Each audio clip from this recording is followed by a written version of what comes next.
the wake of the administration's ruling that certain large institutions run by religious organizations are not exempt from the mandate to provide low-cost contraception insurance, all hell broke loose in Washington, and the long-awaited battle over birth control began in earnest.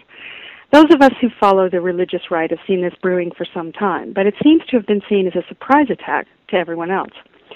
At this moment, it's unclear if the White House is going to backtrack on their decision, but it's fairly obvious that this current flare-up of the culture war has them spooked. Democrats are deathly afraid they will lose any campaign where icky lady parts are discussed, and if this keeps up, I'll be surprised if they don't just change the rule and move on. They obviously do not have their minds wrapped around the idea that these issues are going to be in play in the election, whether they like it or not. Why, I don't know. This is America. They're always in play, because the right is savvy about when they have an opening, and they're always ready to walk right through it.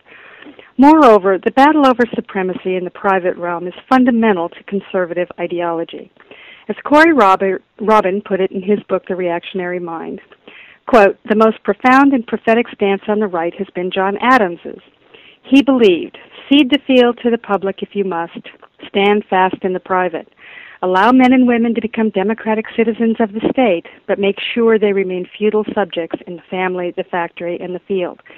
The priority of conservative political argument has been the maintenance of private regimes of power, even at the cost of the strength and integrity of the state," unquote. There's no more private regime of conservative power than the Catholic Church. Many people feel very sure that the administration will stick on this because they know that the voters are on their sides.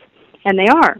Aside from the exceedingly important elite Catholic male vote, it's doubtful that any of the president's potential voters are going to be scared off by the government mandating that birth control be part of the health care law.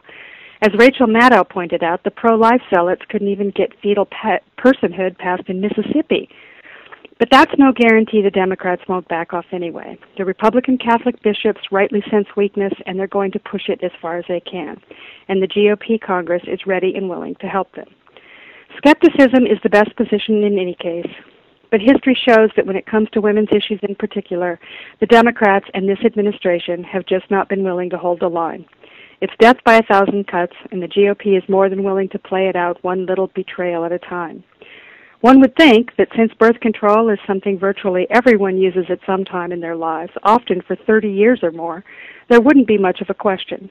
But seeing what's happened in other parts of the world, where women's rights are regressing with alarming speed, I'm not all that sanguine. It's only female trouble, after all. It's not like it's important.